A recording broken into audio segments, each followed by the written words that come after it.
Oke, thank you. Silakan, Papi. Haleluya. Sudah siap peralatannya semua? Ini Papi ini sekarang bukan cuma pengkhotbah loh. Hebat sekarang dia. Baru tahu. Wih.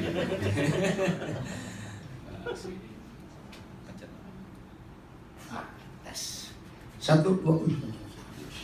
Selamat malam semua. Malam. Ya, oke. Tentara harus begitu.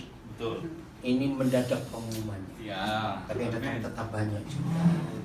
Tepuk tangan untuk kepala suara yang luar biasa. Dan tepuk tangan untuk wakilnya juga Pak Popo. Baik, kita belajar firman Tuhan ya.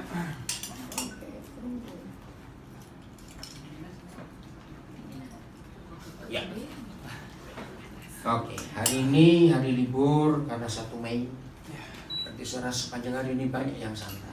Oke, kita belajar. Kekristenan, ya perhatikan, itu tidak ditentukan oleh ritual. Amin. Yang di rumah, yang dari Australia sudah gabung, dari Amerika sudah gabung juga. Nanti di sini orang-orang Taipei, cakep-cakep, manis-manis, cinta Tuhan luar biasa. Amin. Maka kunjungi mereka di sini ya. Luar biasa. Gampang kok cari gereja mereka di depan Center Stasiun Taipei. Taipei Main Station. Taipei Main Station, itu Inggrisnya, ini bahasa Indonesia. Oke. Jadi kekristenan itu tidak ditentukan berapa jam kita berdoa sehari, tidak ditentukan berapa banyak ayat Alkitab yang kita baca tiap hari, yang kita hafal berapa ratus ayat, tidak. Tidak ditentukan kuat-kuatan dalam puasa. Karena saya pernah mendengar, bahkan sampai hari ini di banyak tempat, antara orang Kristen tanya, kamu bisa puasa berapa hari sebulan? Aduh, boro-boro sehari, setengah hari aja sakit mah. Oh, berarti kalah, aku bisa 3 hari puasa dalam sebulan. Muncul temannya, hah? Cuma 3 hari dalam 30 hari? Dikit sekali, kayak ngasih per bulan aja. Oh, aku bisa puasa seminggu dalam sebulan. Bukan itu. Mengapa kekristenan tidak ditentukan oleh ritual? Atau kata ritualnya aktivitas kerohanian. Tidak. Kira-kira 2 minggu yang lalu, ya 2 minggu lalu, kami masih ada di Philadelphia di Amerika. Diminta suatu gereja untuk ngajar keep seeking the Lord, terus mencari Tuhan. Oh, Tuhan bukakan hal yang baru. Sampai mereka kaget. Karena hampir semua gereja ketika mendengar perintah tetap cari Tuhan, pasti tambahkan jam doamu ya. Kok tadi 3 jam, mulai hari ini 10 jam. Kapan kerjanya? Atau, nah, saya menekankan kepada mereka mencari Tuhan, catat ya, tidak ditentukan oleh sikap ritual kita. Katakan amin. Kenapa? Sebab ritual melakukan perintah-perintah agama apa saja termasuk agama Kristen. Itu yang melihat orang. Betul tidak? Satu-satunya Tuhan di seluruh dunia ini yang melihat hati. Itu cuma Bapa kita di surga. Maka itu dia paling benci pada orang munafik. Kenapa yuk? Iya, supaya dilihat orang, bukan. Tuhan itu tahu isi hati kita. Kurang ajar kita bohongin dia dengan aktivitas kita. Maka itu lagi sekali ketika kekristenan menekankan agamawi, hancur hidup ini. Maka kita tidak akan bisa mengenal Bapa. Masih ingat ketika dia bertemu dengan perempuan di Samaria, di sumur Yakub. Kata nenek moyang kami menyembah di gunung ini. Tapi kata nenek moyangmu menyembah di gunung Yerusalem. Nah, itu kan bicara agama. Tapi lihat jawaban Tuhan Yesus. Bukan di gunung Yerusalem, bukan di gunung Samaria. Lalu jawabannya, Tuhan itu roh. Jadi gak ada hubungan dengan fisik. Tuhan itu roh. Nah, kata menyembah, sungguhnya apa menyembah itu? Cimpai. Ya. Yesus cimpai.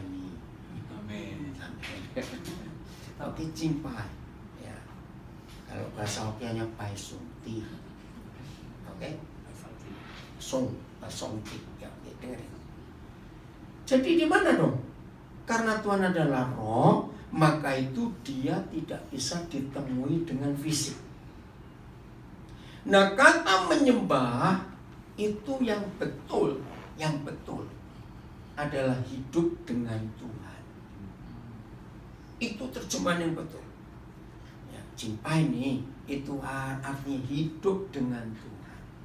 Maka itu di surat Timotius, Paulus pernah menulis, latihan jasmani, olahraga itu apa? Terbatas. Maka itu latihlah dirimu untuk beribadah. Nah, kalau ayat itu kita terjemahkan latihan kebaktian, nggak lucu. Nah, betul nggak? Masa kebaktian perlu latihan? Nah, apa yang perlu dilatih? Hidup dengan Tuhan. Oke? Ini pertama kali Taiwan punya presiden perempuan. Biasanya kalau perempuan lebih luas dari laki-laki. Misalnya ada di antara saudara yang sudah sekian lama tinggal di Taipei, saudara-saudara negara Taiwan. Begitu dekat dengan presiden saudara, lalu diajak nginep 1 malam aja di istana presiden. Bayangkan kalau nggak latihan dulu. Orang Jawa bilang nak. Ngerti kata nak? Ngerti nggak? Hah, ini apa ya? Terus itu apa? Aduh, ini apa? Loh, ngerti nggak contoh ini? Jadi walaupun sama-sama manusia saja, untuk hidup dengan orang yang jauh lebih tinggi posisinya, kita perlu latihan. Enggak jawab. Amin. Maka itu kalau kita selama di dunia tidak latihan hidup dengan Tuhan, begitu pulang ke surga nggak kerasan tahu, minta balik lagi ke dunia. Karena bingung, nak. Betul tidak? Ayo, beda tuh sama cara hidup kita dengan hidup Bapa kita di surga. Beda sekali. Jadi kata menyembah, cimpa ini artinya hidup dengan Tuhan. Dan itu perlu latihan. Tadi kami berempat ya. Saya, Pak Gembala, lalu Steven ya, lalu Pak Popo, kami diajak ke mana Sansya ya, untuk pijat. Nah, untuk pijat saja ada aturannya. Mesti ganti celana, mesti pakai ini, lepas sepatu, pakai sandal mereka. Padahal bayar loh itu. Kok diatur? Ngerti nggak konsepnya? Harus kalau bayar kan kita yang bos. Nah, kira-kira kalau saya nggak mau diatur, bukan nggak jadi mulio kono. Orang saya bilang pulang saja kamu. Di sini ada aturannya. Betul tidak? Terus itu sebelum kami dipijat dilapisin dulu ya. Saya pikir sudah selesai dilapisin. Taruh bantal kan, kepalanya bagian lubang. Terus dikasih anduk lagi, anduknya 2 lagi. Untuk dahi dan untuk dagu. Keren juga. Bayangkan kalau saya nggak latihan, nak. Apalagi hidup dengan Tuhan. Oke? Jadi yang Papa lihat bukan gerak fisik, berlutut, menyembah, apalagi ya, angkat tangan, terus merem, kepala miring-miring gitu. Enggak. Lipat tangan, tidak, itu enggak diperhitungkan sama sekali. Yang Papa lihat itu hati kita ini. Maka itu satu-satunya tempat yang paling rahasia dalam seluruh hidup kita adalah hati. Perut itu nggak bisa rahasia. Datang ke rumah teman, sudah makan atau belum? Sudah. Nggak sampai 3 menit. Bohong dong kan? Betul nggak? Bohong dong. Ya. Pikiran orang bisa dibaca tidak? Bisa. Gerak mata bisa dibaca? Bisa. Gerak tubuh? Semuanya. Hanya satu yang nggak bisa, hati. Bahkan suami istri yang sudah menikah sekian banyak tahun sekalipun nggak saling tahu. Maka itu ketika suami istri merahasiakan sesuatu di hidupnya, yang satu pasti kecewa. Betul tidak? Satu tempat tidur kok kamu pakai simpan rahasia. Betul? Nah seperti itu Papa di sorga dengan hidup kita harus terbuka. Harus terbuka. Jumat yang lalu kami masih ada di Jakarta, melayani di daerah Kemayoran di Hotel Grand Mercure. Nah saya bahas salah satu pembahasan tentang Kejadian 3. Waktu Adam dan Hawa setelah jatuh dalam dosa, mereka ngapain? Sembunyi. Wah itu guyonan yang gak lucu. Sembunyi di hadapan Tuhan kok dibalik semak. Lucu gak itu? Iya. Jangan lagi Tuhan lepaskan anjing satu aja tahu di sini. Tapi yang luar biasa. Kenapa tuh Papa berkata, "Hai Adam Hawa, di mana kamu?"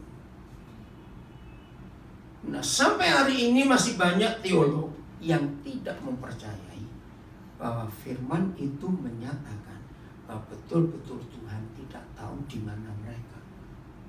Bukan pura-pura. Wah ini lebih celaka. Kalau sampai Tuhan pura-pura tidak tahu, berarti dia munafik dong. Ingat hari Minggu kemarin kita belajar, hanya kepada manusia Tuhan jadi tidak maha kuasa. Masih ingat? Ketika dia berkata ya, kita bilang sorry, enggak mau. Ketika dia menyuruh kita berjalan maju, kita stop. Tuhan bisa paksa kita? Enggak. Awas kamu enggak jalan, awas kamu. Begitu Tuhan?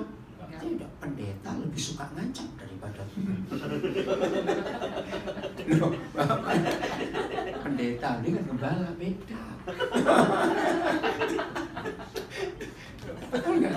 Betul. Pendeta itu jauh lebih suka ngancam daripada Tuhan. Betul. Itu nggak pernah ngancam. Andi, siap PowerPoint-nya? Coba buka. Ada nggak? Yesaya 48, susulkan ayat ini. Ayat 18. Ya ayat 18. Ya.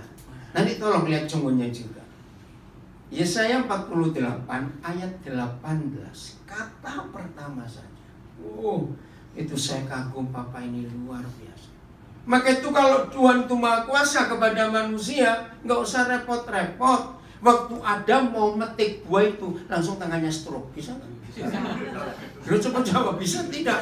Bisa. Jangan lagi stroke, ditotok aja kaku. Lu maaf saya belum betul. Ya. Apa kata pertama? Sekiranya, sungguhnya apa?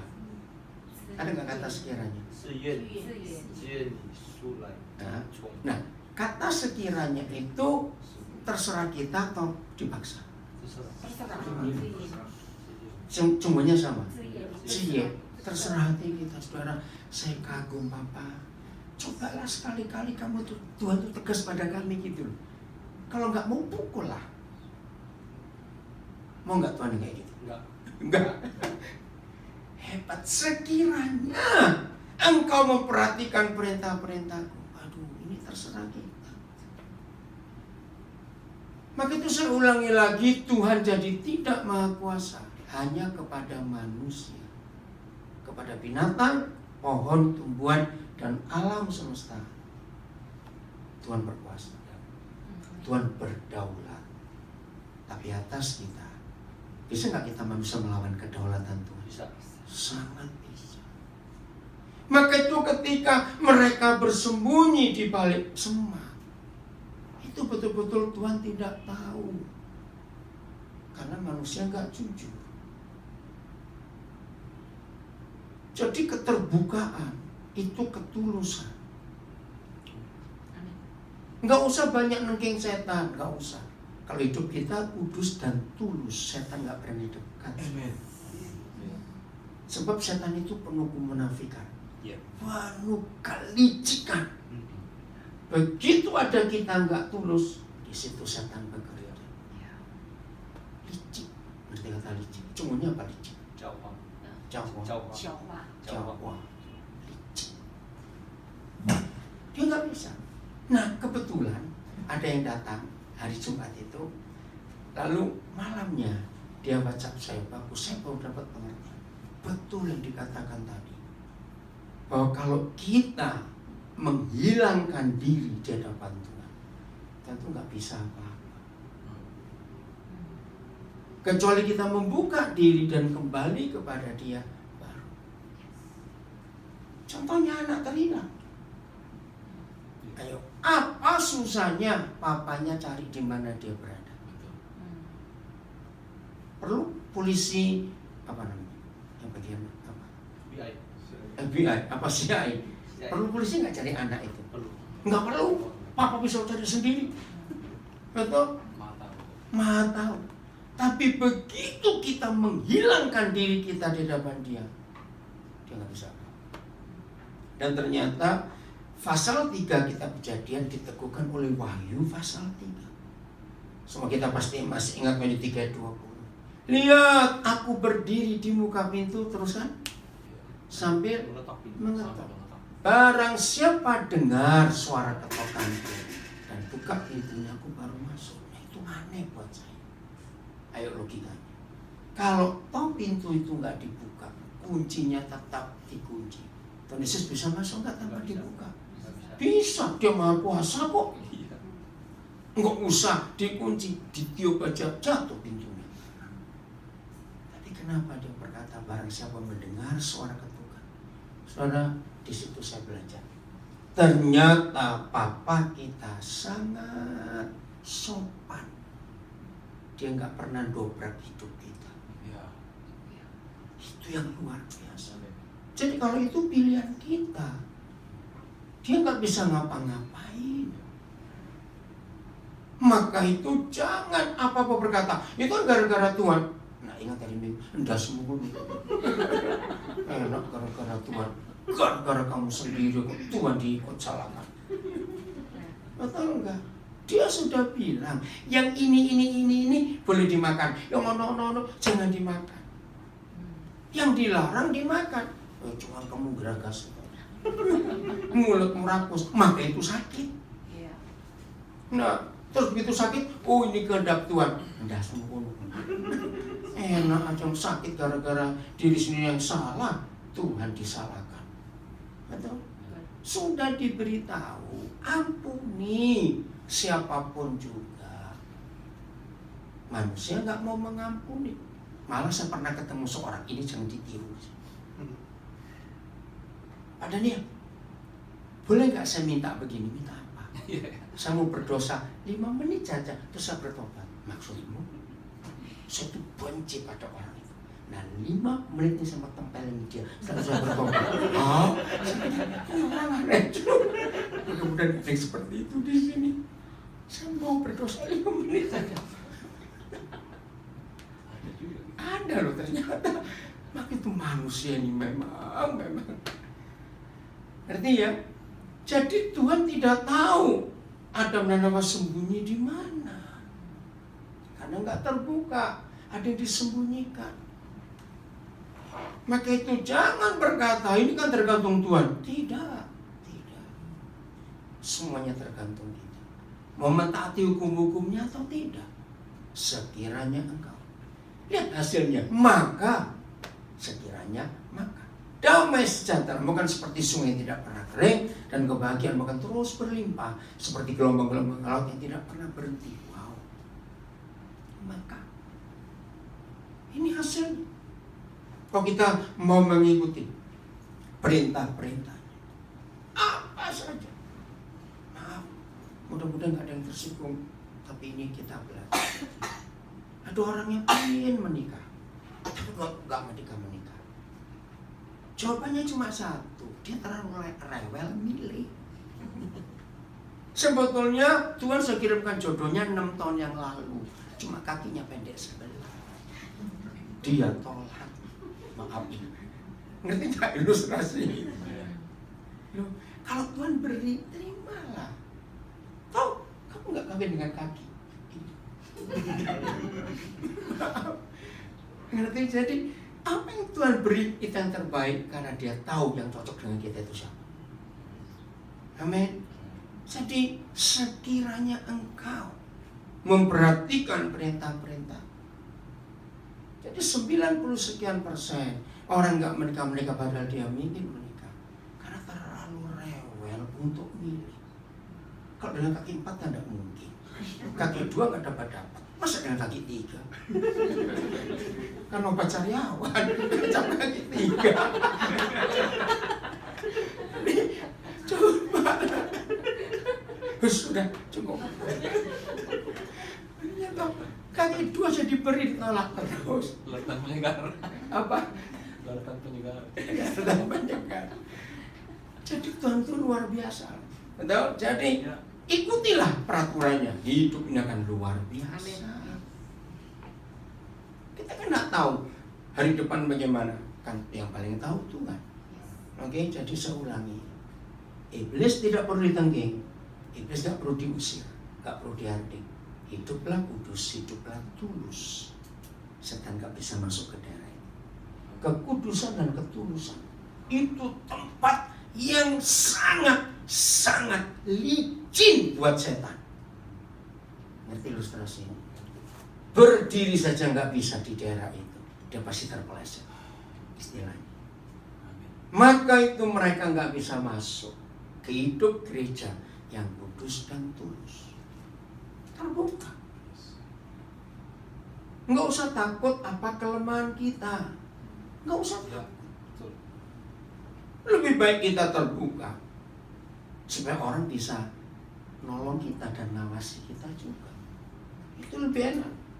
Hidup yang paling capek adalah hidup yang pakai topeng. Betul? Capek sekali. Apalagi kalau topengnya senyum. Ngerti maksud? Jadi walaupun wajahnya jelek, wajahnya cemberut, karena topeng senyum jadi topengnya terus senyum, jadi kelihatan senyum terus. Nah ini kemunafikan. Ingat Yakobus 5:16. Betul? Doa orang yang sembuh sama yang orang benar itu besar kuasanya bila didoakan oleh. Nah untuk jadi sembuh dan jadi benar, lihat kalimat di atasnya. Hendaklah kamu saling mengaku dosamu dan saling mendoakan supaya kamu benar, supaya kamu sembuh. Jadi benar itu bukan karena Tuhan. Karena siapa? Coba cunggunya juga Andi. Karena itu hendaklah kamu saling mengaku dosamu. Yakobus 5:16. Sama? Saling ya. Nah, ini masalahnya. Lebih mudah ngaku dosa ke Tuhan atau ke orang? Ayo, lebih mudah ngaku dosa ke Tuhan atau ke orang? Ke Tuhan. Kenapa? Bukan cuma nggak tahu, ada yang lebih sederhana dari itu. Tuhan mulutnya nggak ember. Maaf, betul tidak? Nah itu dia. Mulut kita ini ember. Artinya Tuhan nggak pernah nyetak koran. Ngerti nggak maksudnya? Kita yang sering nyetak koran. Nah ini menunjukkan begini. Ternyata ada banyak hal masalah dalam hidup kita. Dengar ya. Ada banyak hal masalah dalam hidup kita. Bukan Tuhan yang menyelesaikan, tapi komunitas. Betul? Hendaklah kamu, kita semua saling mengaku dosamu. Jujur, terbuka dengan semua kekurangan, kelemahan kita. Gak usah takut. Maaf ya saudara. Setuju gak kalau saya katakan ini? Banyak hamba Tuhan yang jaim. Betul gak? Kata lain jaim itu apa? Munafik, bukan munafik. Biasanya hamba Tuhan seperti itu, selesai khotbah langsung pergi. Iya, karena takut. Takut ketahuan. Banyak, maaf. Nah, ini masalahnya. Nah, kepada orang-orang seperti itu yang bersembunyi di balik semak, Tuhan bilang, di mana kami? Dia nggak tahu, betul-betul tidak tahu. Ingat ini. Ini luar biasa. Jadi keterbukaan itu namanya ketulusan. Di dalam ketulusan itu kebenaran terjadi. Enggak perlu takut diketahui orang. Suami istri dengar. Siapa yang sampai hari ini sudah menikah sekian tahun? Handphonenya aja kalau bunyi, awas kamu ikut terima. Awas. Lu kenapa dengan suami istri ada sampai hari ini? Ada tidak? Perak dibawa lagi WC. HP-nya ke WC. Takut ding. Ayo kenapa? Uangnya aja disembunyikan. Nggak tahu. Ngeri sekali, nggak ada keterbukaan, nggak ada ketulusan. Maka itu Yesus berkata, sebab di mana ada apamu, di situ ada apamu. Cepat. Ayo, sebab di mana ada hartamu, di situ ada hatimu. Maka itu kalau suami istri uangnya sembunyi-sembunyi, hatinya bisa. Nah, apa artinya pernikahan hatinya bisa? Cerai goblok. Sebelum ke pengadilan itu sudah cerai karena nggak saling percaya. Kenapa ayat terakhir Kejadian 2 yang bicara soal pernikahan? Coba kita lihat Kejadian 2 ayat 18. Minggu kemarin pemberkatannya Raymond dan Wewe, ada yang hadir? Sama nggak hadir pemberkatan? Loh, hadir semua berarti? Oke, nggak hadir. Kenapa nggak hadir? Oh, nenek mau pulang, ya diampuni. Tapi bisa dengar rekamannya. Ya, masih ingat ya, taman itu luar biasa, bukan? Nah, tuh Yahweh Tuhan berfirman. Apa firman? Cepetan. Tuhan Yahweh berfirman. Ya. Tidak Loh, yang lain baca aja di desa. Yang 1, 2, 3. Tidak baik kalau manusia seorang diri saja. Stop. Titik. Jadi inisiator, tahu, pemrakarsa pertama di seluruh dunia ini, orang harus menikah adalah Bapak kita. Amin. Ujungnya. Betul. Maka itu kalau ada orang nggak kawin-kawin, yang bingung bukan mamanya, Tuhan pusing. Kenapa lu nggak kawin-kawin? Betul nggak? Karena dia yang berinisiatif. Nah, hebatnya Papa kita, dia nggak cuma dorong-dorong kita menikah. Dia bertanggung jawab. Aku, terus kan? Akan menjadikan penolong baginya yang sepadan. Coba keluarkan kata penolong dan sepadan. Itu luar biasa. Apa coba? Semuanya apa? Pasangan. Yang cocok. Ada kata itu? Yang cocok, yang sepadan, yang seimbang, matching, setara. menolong dia. Menolong. Nah, pokoknya begini, orang yang salah menikah itu pasti nggak dinolong, malah dirongkong. Iya, malah dirongkong karena salah. Nah, ini yang luar biasa. Jadi Papa nggak nyuruh saja, tapi dia bertanggung jawab. Yang paling cocok, yang paling tahu. Apa PO? Tuhan tahu itu, bahwa kita butuh penolong. Ini gak harus istri, salah. Manusia itu semuanya sama. Jadi laki butuh istri, perempuan butuh suami, semuanya.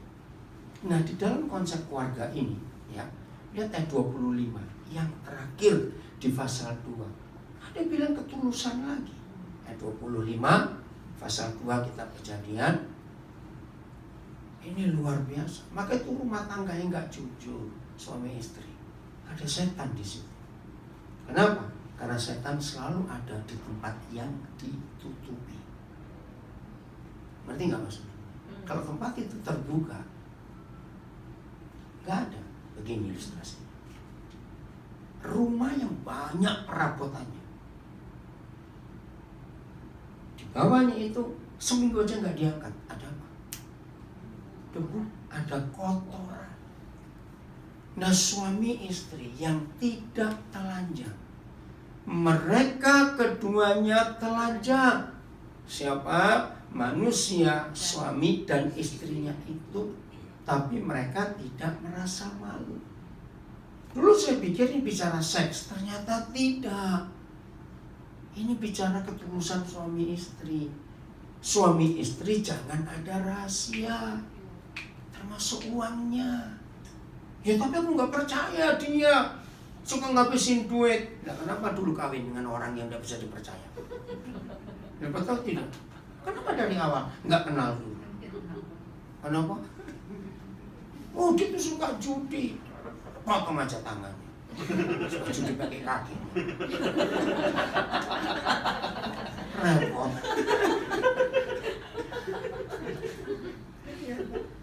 Oh dia suka mabuk. Kasih kencing kuda.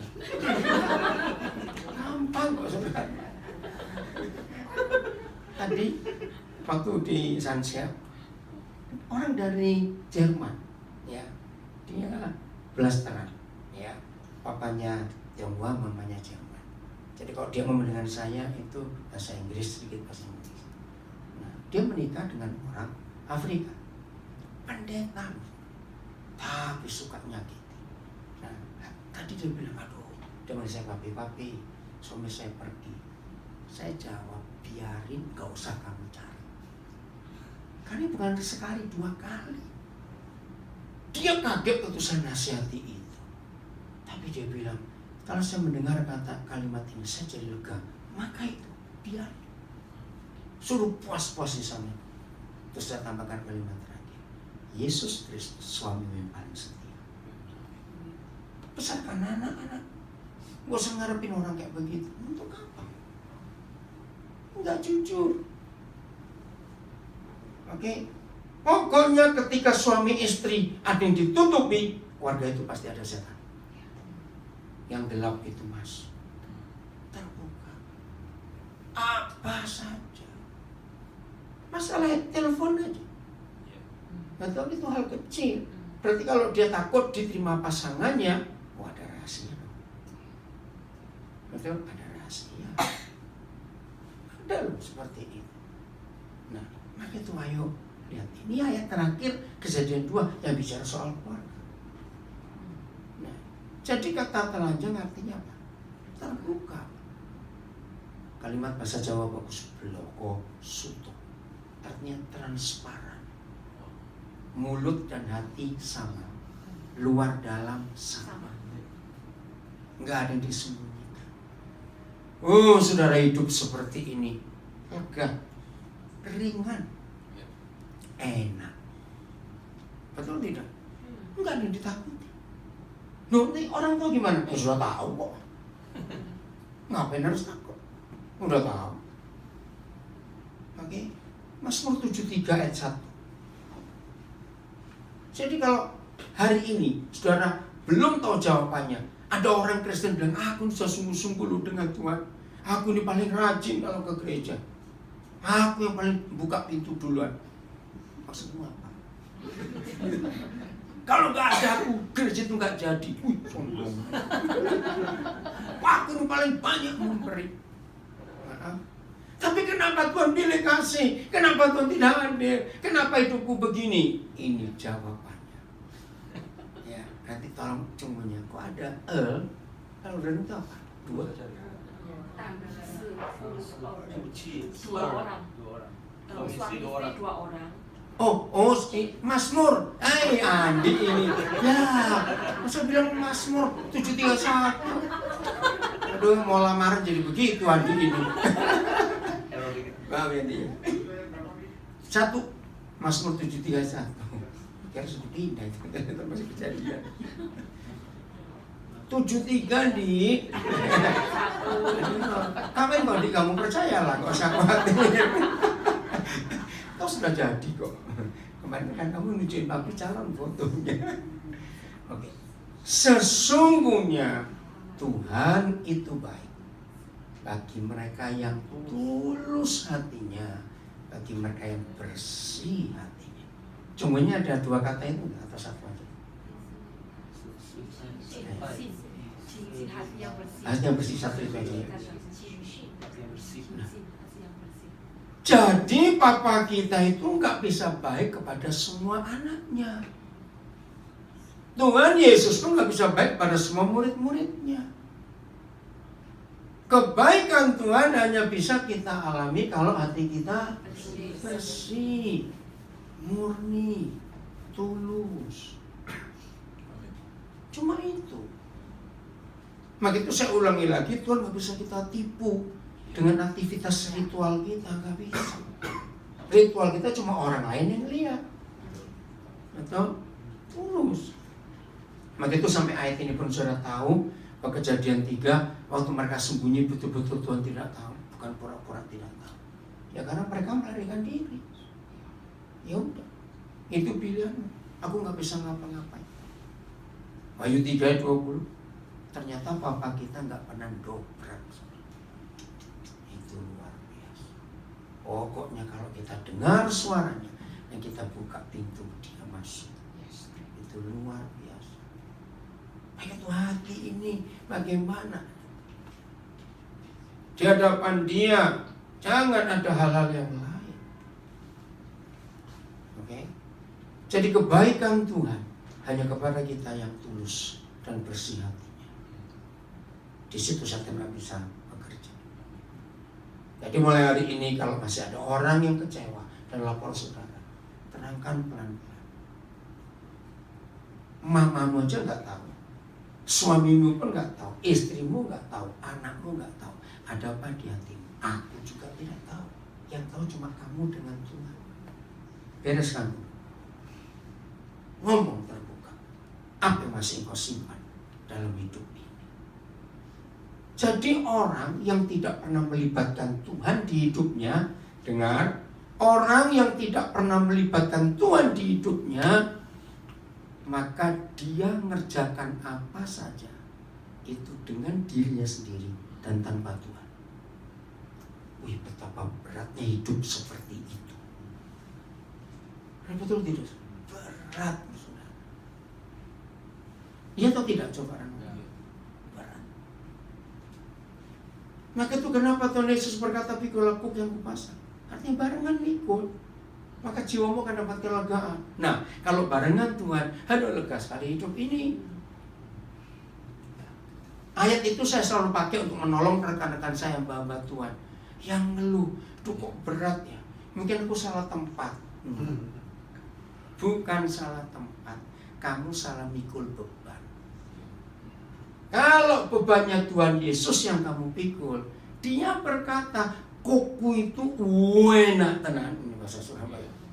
Dan bebanku itu ringan. Nah, kalau kamu mikul beban mertua, itu yang berat. Ngerti istilah ini supaya ngerti. Tapi kalau mikul beban Tuhan, enggak berat. Wih, kalau saudara tahu bagaimana beban yang saya pikul dengan Tuhan. Ya, begitu banyak orang semua, saya nggak merasa berat. Karena ini beban Tuhan. Maka itu saya ulangi lagi nih, murid Kristus, anak Bapa di surga, kalau hidupnya sendirian tanpa Tuhan, itu beratnya luar biasa. Ada nggak orang Kristen seperti itu dalam gereja? Nah, karena dia membatasi Tuhan untuk intervensi 100% di hidupnya. Ya udah. Jadi Bapa itu akan bekerja hanya sebatas area hidup yang kita beri kesempatan dia bekerja. Kalau masih ada area-area lain yang kita berkata, Tuhan yang ini jangan, yang itu hakku. Tuhan diam, ya sudah. Itu hakmu. Dia nggak mau nyampuri. Ingat, dia nggak mau dobrak. Hebat nggak? Dia itu sopan luar biasa. Kita yuk mulai hari ini saudara, kita harus periksa. Ya, Papa mau kok melihat hati kita sungguh-sungguh. Dia mau. Ayo kerjasama dengan dia. Pagi-pagi bangun. Jangan cari handphone, cari WhatsApp, cari Facebook, awas. Langsung periksa hati. Coba kita lihat 2 Tawarin 16 ayat 9. 2 2 Tawarin 16 ayat yang ke-9.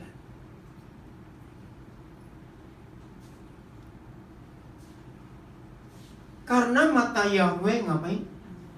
Menjelajah mana? Seluruh bumi. Dia cari siapa?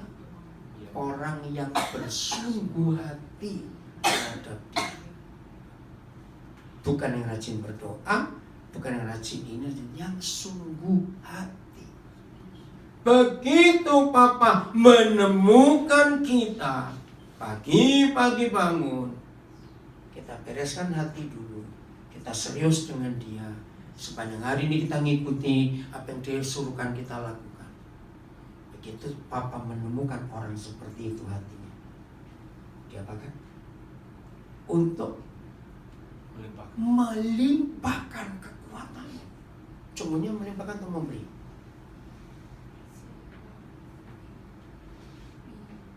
Ayo contohnya lihat. Tunggu sebentar. Tunggu sebentar. Ayo.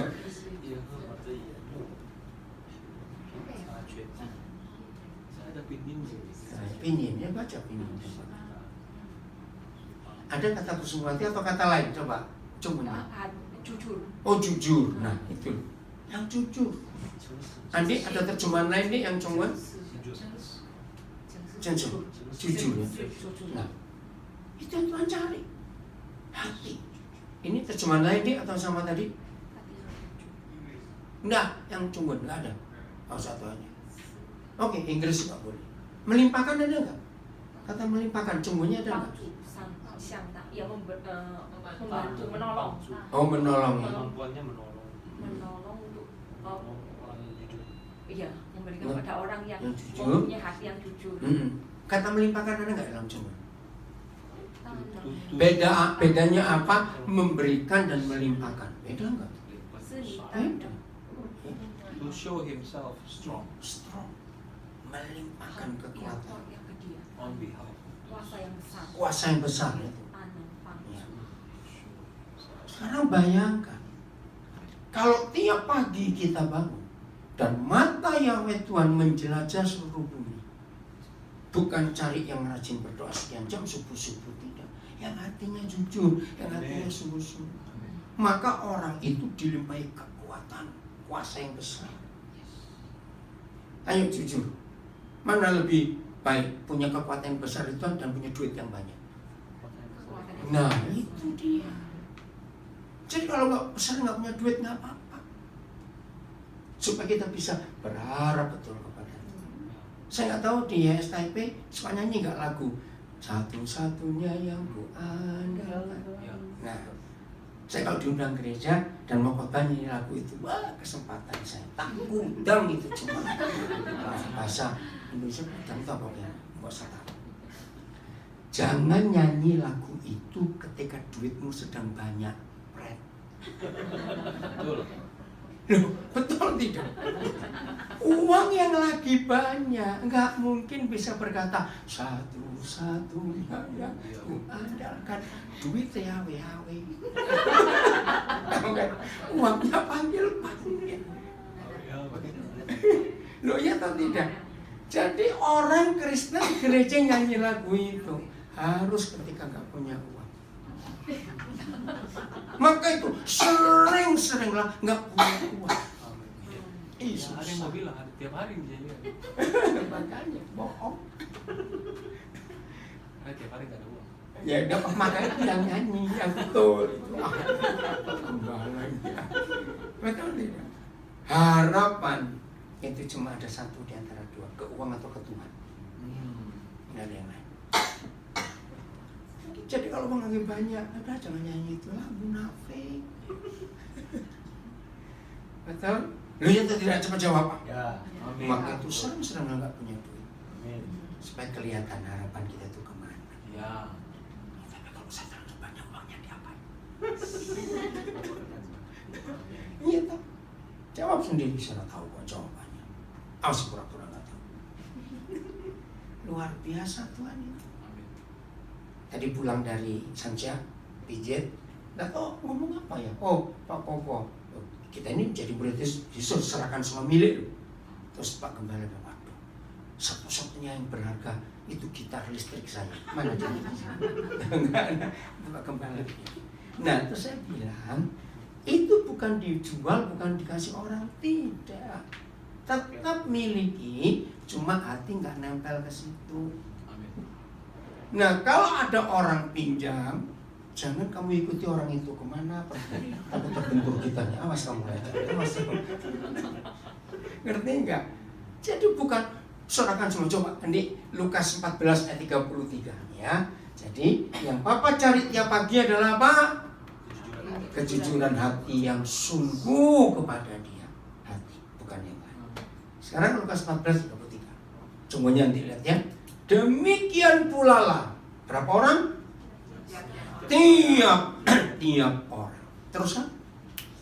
Di antara kita terus yang tidak melepaskan diri, maaf, dari segala miliknya, tidak dapat menjadi muridku. Tegas loh. Tegas. Semuanya sama. Tidak dapat melepaskan diri. Jadi kita boleh punya apa-apa boleh, cuma megangnya jangan digenggam. Yang buka aja. Lo kalau hilang, ya cari lagi. Ngapain pusing? Makanya itu saya marah kalau ada gereja tiap kali beli barang baru. Jangan bawa pulang dulu. Kita doakan supaya nggak rusak. Saya tempelin kan. Nah kalau Tuhan jawab doa itu pabriknya tutup kok, bro. Maaf, lo betul nggak? Ngawur aja doa kayak begitu itu apa maksud? Terus ada tambahan, dalam nama Yesus tidak ada malaikat pencuri yang bisa terus jadi Tuhan suruh jaga barangmu, enggak semua pun.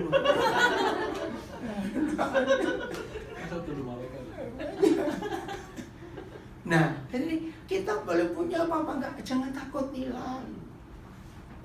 Rumah tinggal pergi lupa kunci, jangan panik. Susah. Ya sudah, masa berangkat jauh, apalagi naik pesawat ke Jakarta, masa pesawat suruh balik untuk menuju rumah, Lupa HP.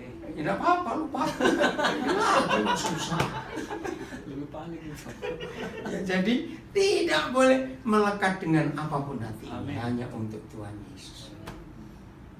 Punya boleh, tapi hati nggak nempel di situ. Itu saya selalu mengajar banyak orang. Hidup ini cuma perlu dua hal. Siap kehilangan sesuatu dan siap ditinggal seseorang. Ya. Amin. Setuju gak saya ngomong? Setuju. Siap kehilangan sesuatu dan siap ditinggal seseorang. Kalau kita punya sikap seperti itu, ada barang hilang, ya sudah punya persiapan. Iya. Enggak panik. Ada yang meninggal, ya sudah. Untuk apa? Itu artinya menjadi murid Yesus. Hati itu enggak melekat kepada apapun. Coba ulang, hidup ini cuma perlu dua hal. Satu, siap kehilangan sesuatu. Dua, siap ditinggal oleh seseorang. Itu hidup. Lu ya atau tidak? Enggak usah takut. Wajahnya berubah. Ada apa ini? Takut ditinggal pacar, cari lagi. Oke. Jadi Tuhan mau kita hidup sungguh-sungguh dalam kebenaran. Jadi hati kita nggak lengket, nggak lekat, nggak bersandar kepada apapun selain Tuhan Yesus. Ingat pencobaan Tuhan Yesus? Wih, berarti yang punya harta seluruh dunia itu siapa? Lu yang memiliki harta seluruh dunia siapa? Tuhan. Iblis. Iya toh. Dia berkata, setan, sembah aku kasih semua ini, jangan lupa. Tadi pagi saya sharing dengan Pak Max, itu Pak Popo ada nggak ya? Yang disebut berkat Tuhan itu adalah segala sesuatu Di mobil. di mobil ya, yang tidak ada hubungannya dengan uang sama sekali. Maka itu ketika gereja berkhotbah, diberkati saudara, kau pasti kaya, kau bisa beli mobil baru, kau bisa beli ini. Salah, itu bukan berkat Tuhan, itu hukum alam. Pokoknya yang disebut berkat Tuhan yang sama sekali tidak ada hubungannya dengan uang, catat. Maka itu ada tulisan bagus tapi nggak tahu yang siapa yang nulis. Uang bisa beli buku yang mahal, tapi uang nggak bisa beli knowledge. Uang bisa beli obat yang mahal, vitamin yang mahal, tapi uang nggak bisa beli sehat. Uang bisa beli tempat tidur yang wow, uang nggak bisa beli tidur yang nyenyak dan banyak. Pokoknya mulai hari ini awas ngomong berkat materi, tolak dalam nama Yesus. Tidak ada hubungan. Salah kalau ada pendeta khotbah diberkati itu masih kaya, salah. Ingat saya. Kalau saudara masih ingat berapa tahun lalu saya pernah ngajar di sini. Ada 3 resep untuk jadi kaya tanpa Tuhan dan rajinlah berbuat dosa. Lakukan 3 hal ini pasti kaya. Masih ingat? Harus lupa. 1 apa? Rajin. Bukan dapat warisan.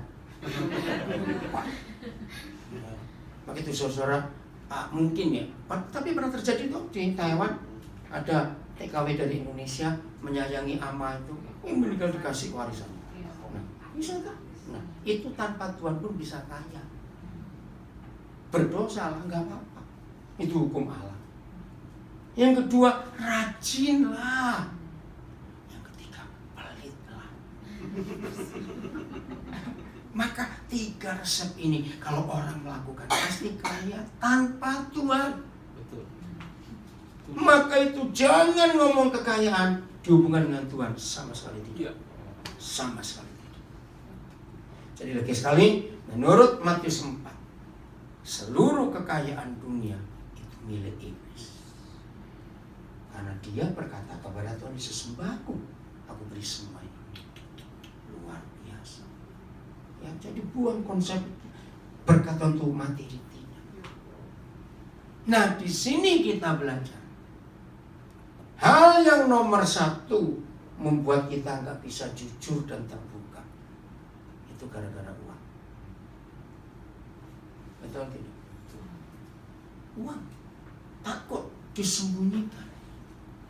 Kalau saudara ISIS itu bukan Islam. Itu ingin menguasai ladang minyak yang di Syria sana. Perang yang nggak habis-habis itu karena lahan minyak yang hebat. Suriah itu mari. Lihat ributnya Pilkada DKI tahun yang lalu itu karena uang. Pakai bungkus agama. Semua itu karena uang. Tadi siang kami sampai terlambat berangkat karena ada demo panjang sekali hari buruh. Mereka minta kenaikan 10%. Uang lagi. Semua. Berapa banyak suami istri tidak saling jujur karena uang.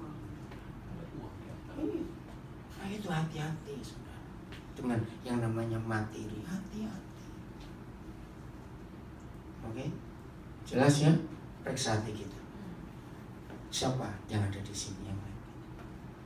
Bagian terakhir. Binatang itu nggak perlu disetir oleh siapapun juga dan oleh apapun juga.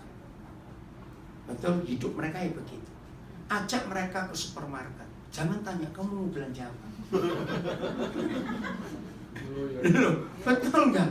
Kenapa? Ya asal sudah makan ya sudah diam. Betul? Ajak ke toko baju. Jangan bilang kamu milih nggak? Walaupun pertama kali saya ke Taipei kaget tuh. Saya pikir, ini baju anak-anak kok kecil-kecil. Ternyata bajunya anjing. Ya orang Taiwan. Betul nggak itu pertama kali? Ih, itu lucu ya bajunya anak-anak. Saya lupa siapa bilang, bukan, itu bajunya anjing. Orang Taiwan saya anjing luar biasa. Yang belum tahu lihat di Google. Taiwan ini dengan anjing itu minta ampun. Sayangnya. Ngomong apa ke situ tadi? Apa tadi? Ngomong apa? Ya bukan. Binatang. Iya binatang itu ya, terima kasih. Binatang yang ke mall. Ya jadi binatang itu nggak perlu disetir siapa-siapa. Hidup itu semua begitu. Lahir sampai mati ya begitu. Betul? Coba kasih duit. Ngerti nggak? Kita yang ngerti. Maka itu hanya manusia yang bisa dikendalikan oleh sesuatu. Nah, siapa yang mengendalikan kita, itu yang akan menentukan kita ini hidup ke arah mana. Orang dikendalikan duit, Jadinya gimana? Coba tahu ah. Duit. Apa saja ukurannya? Aku dapat berapa? Aku dapat berapa? Kalau kamu ngajak ke situ, aku dapat berapa? Atau tidak? Ini tadi Pak Max, Pak Poko tanya, kan kami baru pulang dari Amerika. Kami bertujuh, saudara. Awan sekeluarga, 3 orang, saya suami istri, 5 Tommy keyboard, 1 Martin. Nah, itu tiket kami bayar sendiri semua. Nah, ada kesalahan jadwal.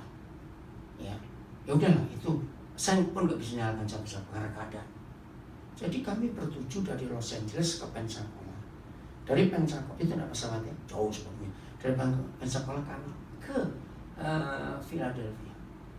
Itu saya harus bayar 3.300 sekian puluh dolar. Nah, sampai yang bayar tiket dulu kan, itu yang bayar ada di Alabama. Aduh, kode maaf loh, saya tuh nggak bisa bantu. Nggak apa-apa, pasti ada. Itu yang lain khawatir, Pak, bisa nggak bayar? Tenang saja, saya bilang. Ini milik Tuhan kok, pekerjaan Tuhan ini. Amin. 3.000 lebih. Itu cuma dalam negeri 2 tempat aja, LA, Pensacola, Philadelphia. Luar biasa. Kami di LA cuma 5 hari. 2 hari sebelum kami meninggalkan LA, mau ke Pensacola. Tuhan cukupi. Saya tunjukkan kepada mereka, lihat ini. Pak, kita tahu pelayanan ini nggak banyak, makanya itu nggak berharap Tuhan. Jadi untuk kami sampai lunas, sampai di Pensacola itu, sehingga nggak ada utang. Luar biasa.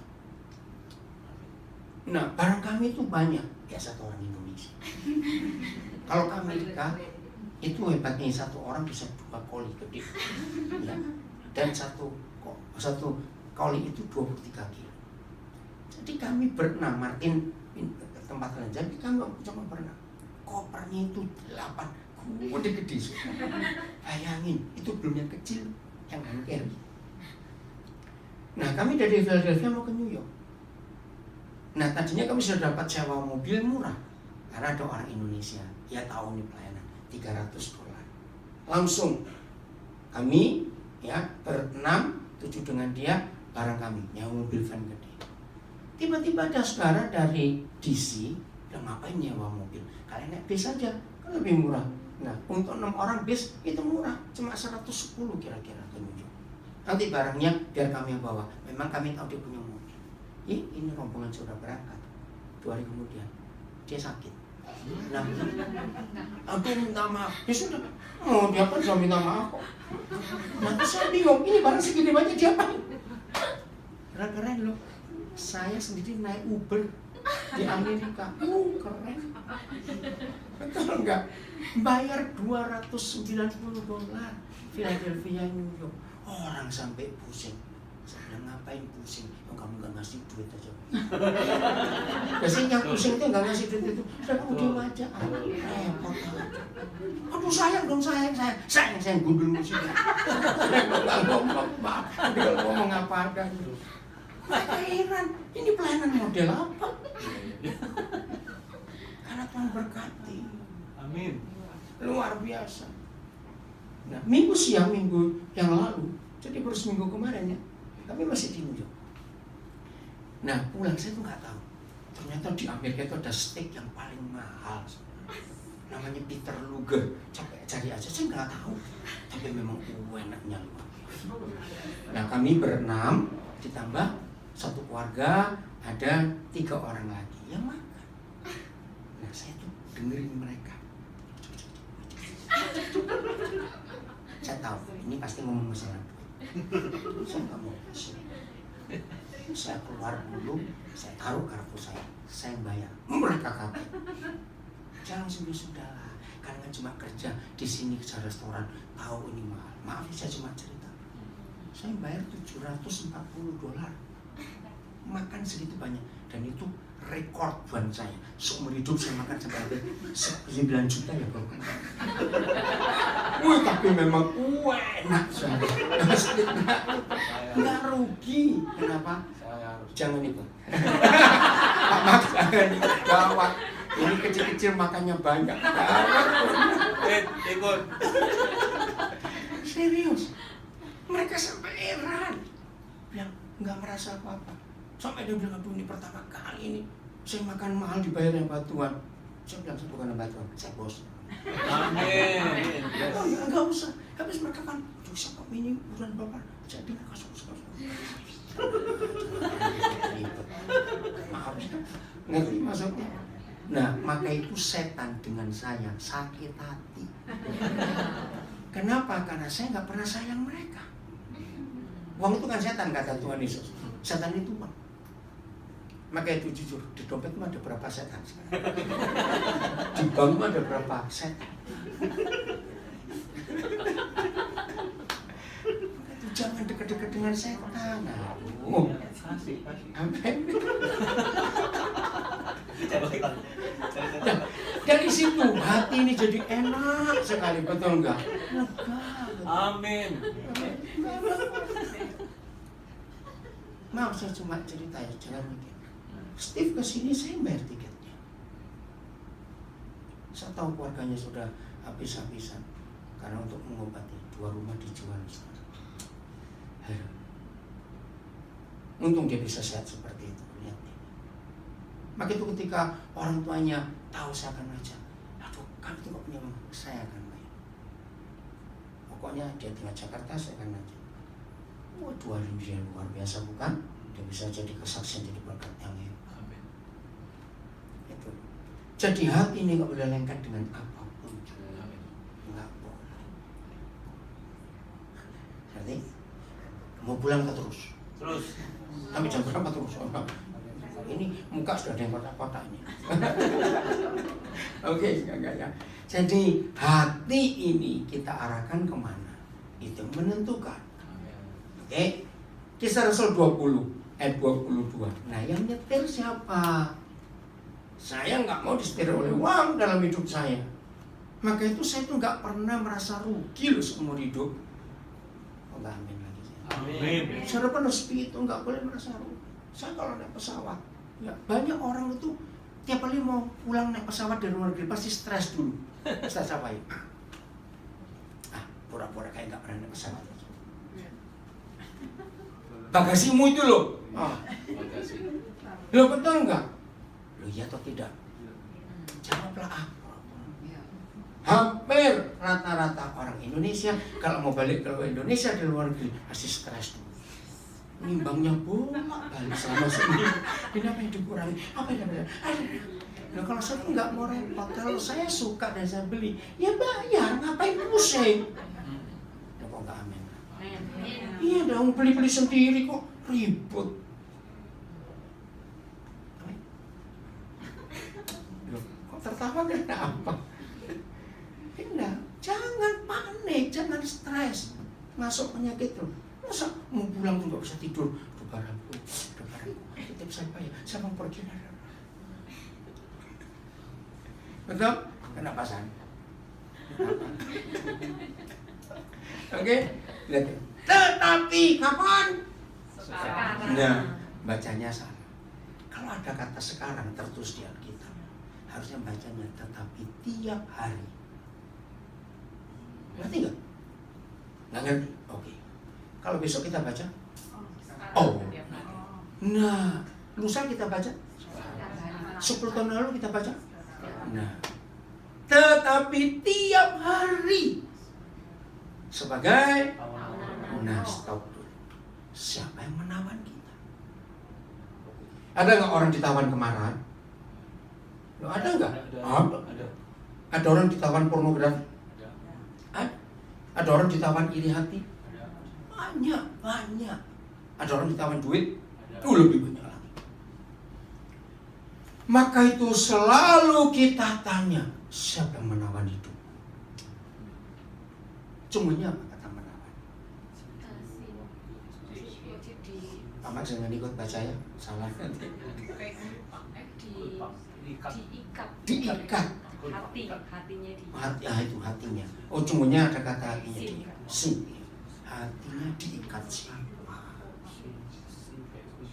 Ada nggak orang kenapa dikendalikan? Diikat. Ada nggak orang hatinya diikat oleh kekhawatiran? Banyak. Oleh ketakutan? Aduh. Ternyata iblis banyak kali menawarkan sesuatu yang jelek untuk mengikat hati kita. Terima kasih cuma ada kata hati. Dari tadi kita belajar soal hati. Maka itu tanya, siapa yang menawar ini? Siapa mengikat ini? Harus tahu. Amin. Nah terus. Tetapi tiap hari, katanya, sebagai tawanan roh, aku pergi ke Yerusalem. Nah Yerusalem nggak harus tiap hari, nggak lucu. Punya siapa? Suruh kemana? Dan aku tidak tahu. Saya suka menambahkan kata pendek 3 huruf, mau. Dan aku tidak mau tahu. Kenapa saya menambahkan kata ini? Buat Paulus nggak perlu tahu kok. Walaupun dia tahu. Apa yang dia tahu? Apa yang akan terjadi atas diriku di situ? Terus ayat 23, ini loh yang dia tahu. Ayat 23 nih. Selain daripada yang dinyatakan siapa yang menawan kita. Oke? Bahwa dari kota ke kota kepadaku bahwa penjara sekarang menunggu aku. Jadi dia tahu nggak? Bahwa kalau dia pergi ke Yerusalem, penjara sengsara menunggu dia. Tapi dia nggak mau tahu. Pokoknya aku pergi aja. Karena Roh Kudus yang menawan aku. Tahun 70-an saya selalu mengajarkan ini kepada banyak orang-orang muda yang mau jadi hamba Tuhan. Catat ya. Saya nggak tahu Roh Kudus bisa memberikan itu. Mana yang betul? Hidup untuk melayani atau melayani untuk hidup? Hidup untuk melayani. Beda nggak? Beda. Maaf. Banyak atau sedikit kira-kira hamba Tuhan yang melayani untuk hidup? Nah, ini loh siapa yang nawan kita. Khotbah bagus, pelayanan keliling-keliling. Maaf. Tapi uang yang dicari. Kejar setoran. Itu, jadi kita harus tahu siapa yang menawan hidup kita. Nah, kalau setan tahu hati kita diikat, dibelenggu oleh Roh Kudus, percayalah setan gak berani buat apa.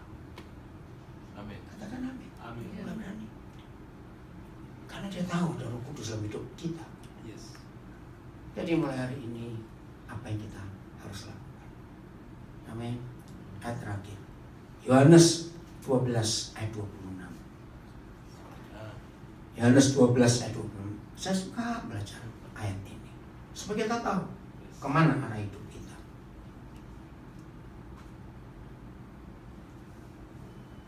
Barang siapa melayani aku, akunya siapa? Tuhan Yesus. Ternyata aku ini bisa kita ganti. Tergantung. Ada nggak hamba Tuhan melayani uang? Ada. Maaf. Ada nggak hamba Tuhan melayani istri? Ada. Ada nggak hamba Tuhan melayani organisasi? Ada. Nah, akunya itu siapa? Betul. Kalau akunya itu adalah Tuhan Yesus, maka kita harus mengikut Yesus. Dan di mana Yesus berada, di situ pelayanannya akan berada. Dan barang siapa melayani Tuhan Yesus karena selalu mengikut Yesus dan selalu berada di mana Tuhan Yesus berada, maka diapakan oleh Bapa di surga? Akan dihormati oleh Bapa. Wow. Coba berikan saya pengertian. Apa yang terjadi kalau hidup kita dihormati oleh Bapa di surga? Dahsyat ya. Wih, luar biasa. Kalau Bapa menghormati kita, jangan takut. Apapun juga jangan takut. Lu coba renungkan ya, karena waktu hebat. Kalau sampai hidup ini dihormati oleh Bapa. Kenapa kita dihormati? Ya karena 3 hal itu. 1, melayani Yesus. 2, harus ikut Yesus. 3, di mana Yesus berada di situ kita berada. Nah, sama kalau saya pakai kata, barang siapa melayani uang, ia harus mengikut uang. Dan di mana uang itu berada, di situ pelayan uang akan berada. Dan barang siapa melayani uang akan dihormati setan. Setan. Nah ini. Barang siapa melayani istri, ada nggak batang tunduk pada istrinya? Oh, banyak. Banyak. Maka ia harus mengikuti istri. Dan di mana istri yang berada, di situ pelayan itu berada. Dan barang siapa melayani istri akan dihormati mertua. Iya toh, bahwa dia mertuanya senang karena anaknya. Nah, yang terakhir, barang siapa melayani sinode, ketua organisasi, ia harus mengikut organisasi itu. Kalau di situ nggak ada, suruh buka baru organisasi. Itu gereja. Dan di mana organisasi berada, disiplin organisasi ada. Dan barang siapa melayani organisasi akan dihormati ketua sinode. Gampang. Tuh. Maka itu siapa yang mengikat kita? Ya. Yang membelenggu kita siapa? Tiap harus kita cek. Karena gampang nggak kita nyalain? Gampang sekali namanya manusia. Ayo, biar hari ini Tuhan kita senangkan. Amin. Lakukan yang Dia suka. Amin. Sambil menjaga hati kita. Jadi bukan ritual, tapi hati. Tuhan memberkati kita semua, termasuk di rumah. Tuhan memberkati kita semuanya. Pak Max, silakan. Oh, saya apa itu ya? Matiin dulu. Sudah ya, pulang ya. Iya. Bapak mau berdoa? Saya pengumuman, Bapak mau berdoa.